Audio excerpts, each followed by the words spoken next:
kalian yang belum mengerti apa sih itu organisasi profesi guru? Yuk kita simak video penjelasan dari kami. Let's go. Assalamualaikum warahmatullahi wabarakatuh. Hamdan wa syukran lillah, salatan wa salaman ala rasulillah, nabiyina Muhammad ibni Abdillah, la hawla wa la quwwata illa billah, amma ba'du. Perkenalkan, kami dari kelompok materi 13, yaitu organisasi profesi guru. Nah, sebelumnya perkenalkan, saya Isnaini Selamita dengan NIM 22040481 dengan rekan Saya Farida Hidayah dengan NIM 220404065. Saya Dini Rahmawati dengan NIM 2204044054. Yang pertama yakni definisi organisasi profesi guru. Menurut Undang-Undang Nomor 14 Tahun 2005 tentang guru dan dosen, organisasi profesi guru adalah perkumpulan yang berbadan hukum yang didirikan dan diurus oleh guru untuk mengembangkan profesionalitas guru. Artinya, organisasi profesi guru bukan hanya wadah tempat para guru berkumpul, tetapi juga merupakan organisasi yang dibentuk berdasarkan amanat undang-undang. Menurut Munawir DKK tahun 2025, organisasi profesi guru dapat diartikan sebagai tempat berkumpulnya para individu yang memiliki keahlian dan kompetensi dalam mengajar serta membimbing, yang diperoleh melalui proses pendidikan yang panjang dan terstruktur dari lembaga tertentu. Dari kedua pendapat tersebut dapat disimpulkan bahwa organisasi profesi guru merupakan sebuah perkumpulan resmi yang dibentuk dan dikelola oleh para guru yang memiliki dasar hukum dan sebagai wadah untuk mengembangkan profesionalitas. Organisasi ini menaungi individu-individu yang memiliki keahlian dalam bidang pengajaran dan pembimbingan, hasil dari proses pendidikan yang terarah dengan tujuan mendukung peningkatan kompetensi, kualitas pengajaran, dan kesadaran profesional guru. Selanjutnya, peran organisasi profesi guru. Nah, pendidikan memegang peranan penting dalam kemajuan suatu negara karena melalui pendidikan lahir sumber daya manusia yang mampu mendorong pembangunan. Nah, pemerintah juga bertanggung jawab penuh untuk menyediakan pendidikan yang baik bagi seluruh warga. Tidak hanya dari sisi jumlah sekolah atau fasilitas, tetapi juga dari kualitas pembelajarannya. Tanpa pendidikan yang bermutu, suatu negara dapat tertinggal dibanding negara lainnya. Selain itu, keberhasilan pendidikan juga ditentukan oleh peran guru dan tenaga kependidikan. Guru berperan langsung dalam mengajar siswa, sedangkan tenaga kependidikan membantu memastikan kegiatan belajar mengajar berjalan dengan lancar. Jika kedua peran ini dijalankan oleh orang-orang kompeten, maka kualitas pendidikan dan prestasi siswa akan meningkat dengan baik. Karena itu, pendidik dan tenaga kependidikan sangat penting dalam membentuk karakter serta kepribadian generasi bangsa. Selanjutnya yaitu fungsi organisasi profesi guru. Nah, fungsi yang pertama yaitu fungsi pemersatu. Fungsi ini menunjukkan adanya dorongan bagi para profesional untuk membentuk sebuah organisasi keprofesian. Nah, latar belakang pembentukan organisasi tersebut sangat beragam, baik karena alasan sosial, politik, ekonomi, budaya, maupun pandangan nilai.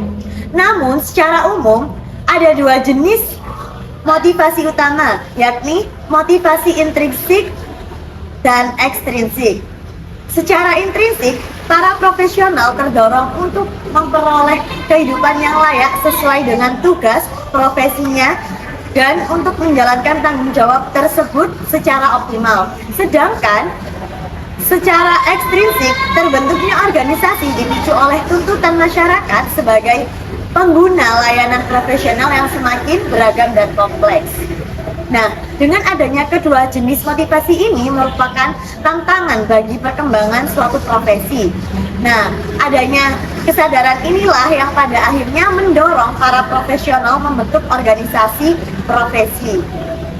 Dengan adanya organisasi tersebut, Para anggota dari berbagai bidang dapat dipersatukan sehingga organisasi kependidikan memiliki kewibawaan dan kekuatan dalam memutuskan kebijakan serta melakukan tindakan bersama demi kepentingan masyarakat pengguna jasa profesi. Nah, yang kedua yaitu fungsi peningkatan kemampuan profesional. Adanya dari fungsi ini untuk membantu meningkatkan kompetensi para tenaga profesional di bidang pendidikan.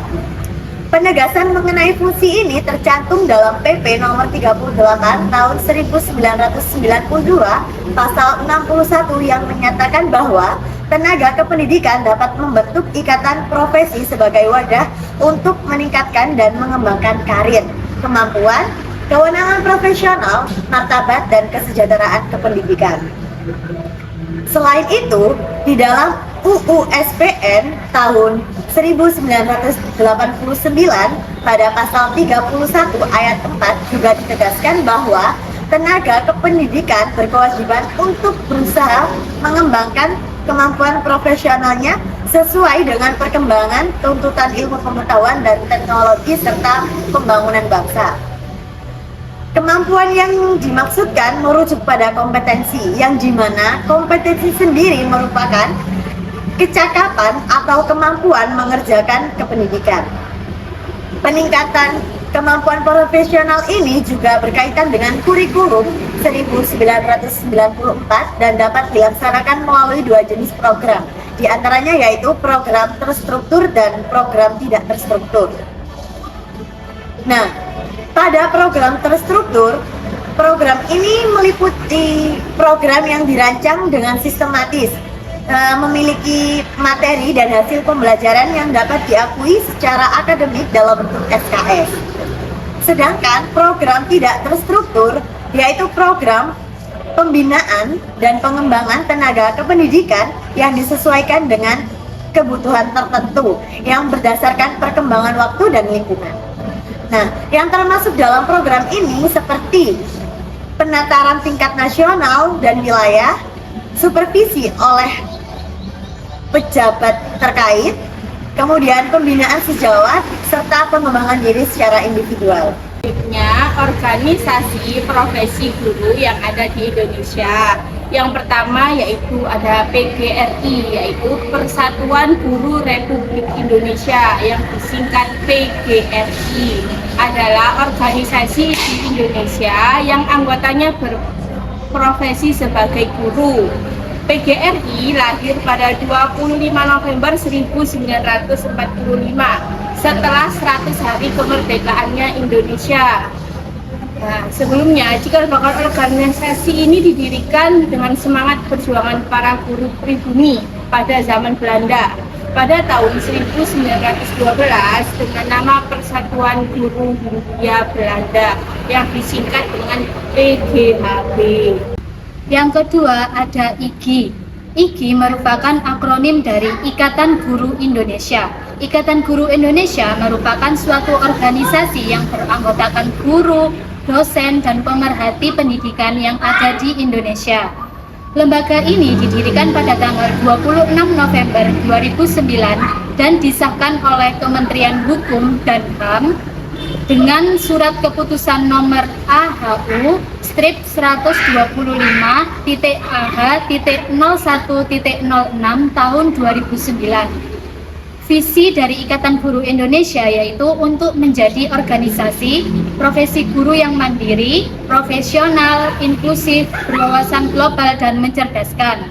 Sedangkan visi dari kepengurusan IGI periode 2021 sampai periode 2026 adalah membangun IGI sebagai organisasi profesi berkelas dunia yang adaptif, inovatif, dan progresif, serta dapat bersinergi dengan organisasi profesi guru lainnya. Nah, yang ketiga ada IGM. IGM merupakan singkatan dari Ikatan Guru Muhammadiyah. Ikatan Guru Muhammadiyah pada dasarnya merujuk pada organisasi atau wadah kebersamaan para guru Muhammadiyah yang berfungsi untuk menghimpun, membantu, meningkatkan profesionalisme, serta memperkuat ideologi dan karakter keguruan sesuai nilai-nilai persyarikatan Muhammadiyah. Nah, Ikatan Guru Muhammadiyah ini didirikan secara resmi pada tanggal 7 Maret 2016. Yang keempat ada Pergunu. Pergunu merupakan singkatan dari Persatuan Guru Nahdlatul Ulama atau PGNU. Menurut Ensiklopedia NU, Pergunu adalah badan otonom NU yang menghimpun dan menaungi para guru, dosen, dan ustadz. Pergunu adalah suatu organisasi guru yang bernaung di bawah Nahdlatul Ulama, salah satu organisasi Islam terbesar di Indonesia. Pergunu berfungsi sebagai wadah pembinaan profesionalitas tenaga pendidik NU sekaligus sebagai bagian dari perjuangan NU dalam bidang pendidikan dan pengembangan sumber daya manusia. Secara organisasi, Pergunu dibentuk dari hasil konferensi Lembaga Pendidikan Ma'arif NU pada tahun 1952. Konferensi merekomendasikan untuk membentuk organisasi guru NU. Pada Orde Baru, Pergunu sempat mengalami kemunduran karena adanya kebijakan penyatuan organisasi guru ke dalam PGRI.